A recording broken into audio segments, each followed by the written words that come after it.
संकट आले गेले, पण एक बोलतात ना एक स्मूथ फ्लो मध्ये होत गेले.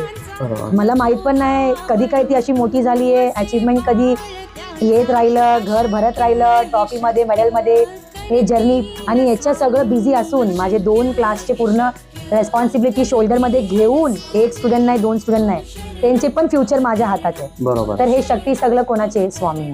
प्रश्न झिरो मधून उभा ठेवायला, आणि ते पण मला जे कमी टाइम मध्ये ते माझे जे भक्ती भाव, माझे जे ते बघितलंय ना त्यांनी, की ते पण एक खूप महत्वाचे. फक्त स्वामीचे नाव घेऊन काही तुम्ही एक वाईट गोष्टी करणार आणि एक्सपेक्ट करणार की फळ भेटायला पाहिजे, ओव्हर रॉकेट सायन्स नाही.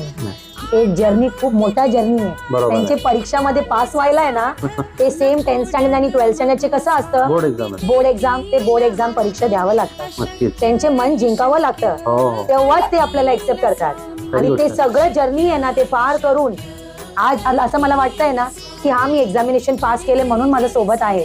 कारण एक एक संकट जेव्हा येतात ना, ते असं कसं जातात ना निघून, मग ते माहित नाही, एक चमत्कारच आहे.